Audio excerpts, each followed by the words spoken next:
They staged the terror attacks. They're saying, oh, the cyber attack's coming, and we have to be able to shut the web off and restrict freedom and control all ISPs and decide who can be on the web. And we have an internet, too, that's kindler and gentler to stop al-Qaeda attacking our internet, George. Meanwhile, Obama's in all these speeches bemoaning how he's being discredited by the internet. Yeah, and just FYI, instead of using Google, use startpage.com.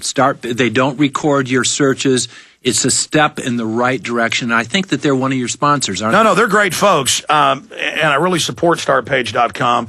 It's just that when I'm on a radio show or something, if I have to say, let's say I'm on some talk show and I've got like a minute and a half, I have to say, go to search engines like startpage.com, but if I just say Google, people know. And the problem is I've gotten so Google obsessed where I know how to search Google that with some other search engines, if I give out a certain headline, it may not get what I'm looking for. Exactly. But I think it's important to use proxy servers and other systems when you go to Google, and I think Startpage is excellent as well. And I've gone over to Startpage in my own research.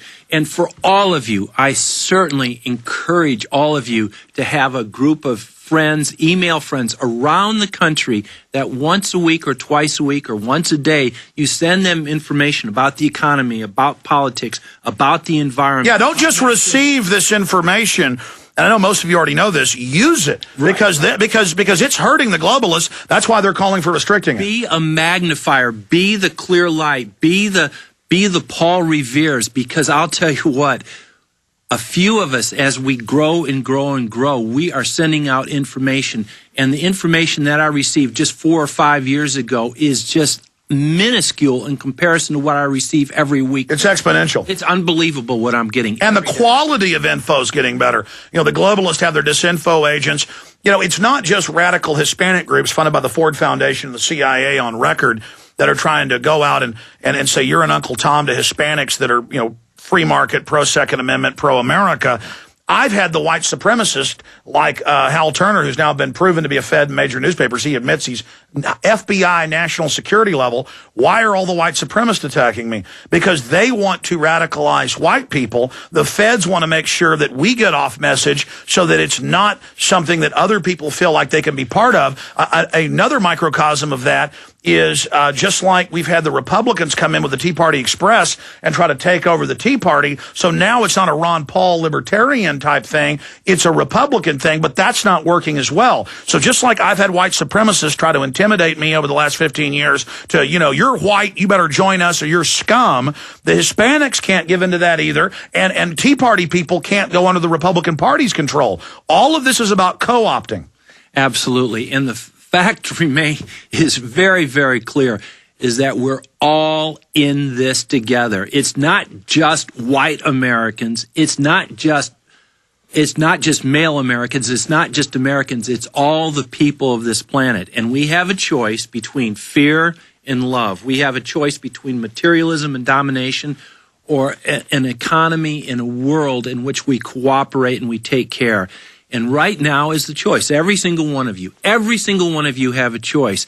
And by sitting out, by not doing anything, and just by listening to the show, I know you've already cast your vote. And one person, as Mahatma Gandhi said, can change the whole world. Trust yourself by telling the truth and having courage. Well, I think that's the key, is courage doesn't mean you have to charge a machine gun nest. It means you've got to stand up in a dinner party with authority and say, hey, and I know we're all having a good time here talking about stocks and bonds and basketball scores or golf, but you need to know this is going on, and I care about everybody here, so I'm going to speak for a few minutes. And because as Americans, as free people, we're supposed to talk about real issues. I mean, I'll be in a convenience store and say, look at this. None of this candy has regular sugar. It's all aspartame. Did you know that's a chemical weapon? Did you know it's the byproduct of a genetically engineered bacteria? Go home and search engine the term aspartame manufacturing process or aspartame cancer. And people will be looking at me weird, and I go, it's normal for me to warn you.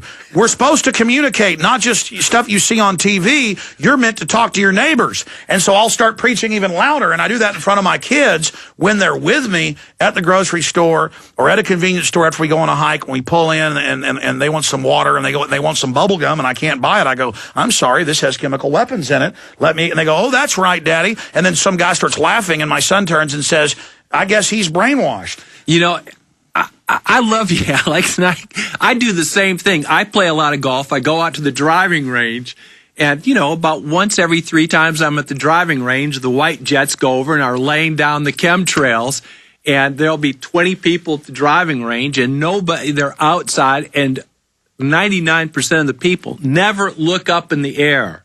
And I'll just go, hey, friends, take a look up there. What is that up there? What is that? That's not a contrail. And I'll get people talking. And with the amazing thing is eyes wide shut. These our suppressors, our slave masters have done such an incredible job. They are carrying out their crime right in front of our eyes.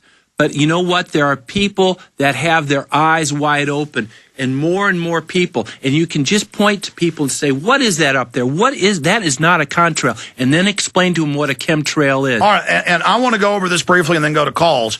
Not just about chemtrails, but a microcosm.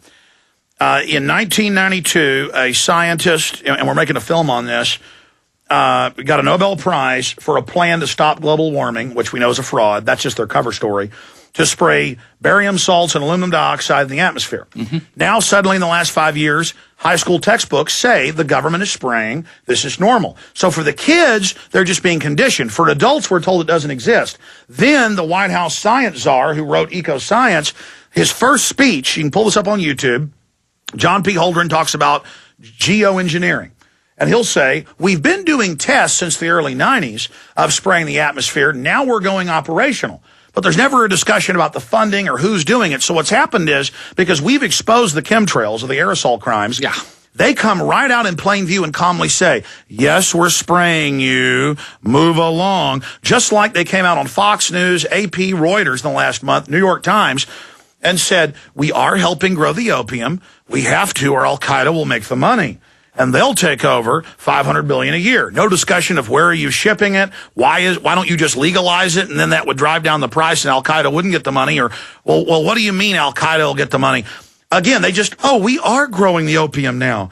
Oh, we are spraying you now. Oh, we are looking at putting things in your water to sterilize you. They're already doing it. So it's that same thing of, it isn't just in their religious or sadomasochistic psycho world they do this. There's a method to it where they just calmly tell you, like it loses the power.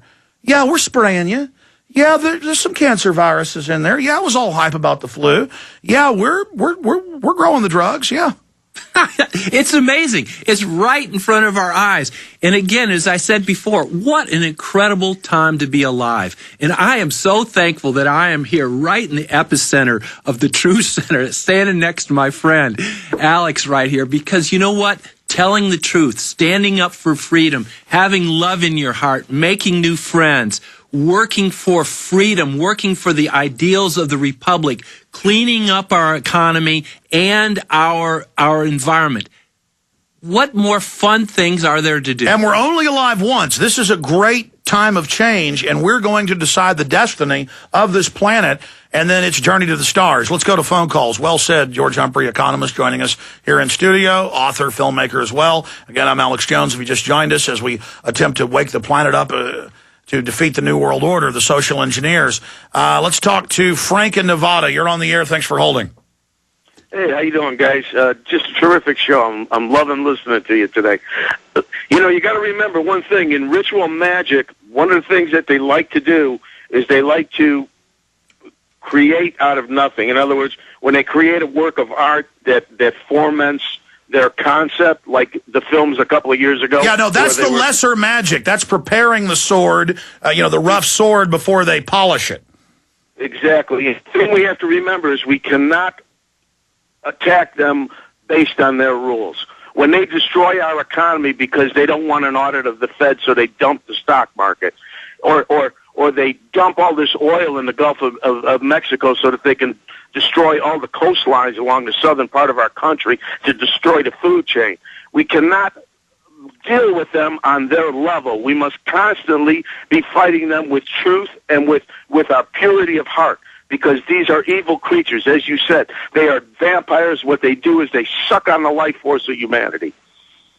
Well said, my friend. And I think it's that separation from them. You know, they're in their evil. We have to be part of the good and the love, and we need to make the clean break and point out and even declare it. Saying something's powerful. I am not with you. I'm going to stand against you. I'm going against you, and we're going to beat you. I think it's very important to declare it and to really consciously realize this. So people who serve this system, who are compartmentalized and who aren't consciously part of the evil, you need to assess what you're in and understand that if you're aiding and abetting this system, you're part of the problem. Yeah, and it's like in The Matrix, in the movie The Matrix, if you weren't down as a human being in Zion,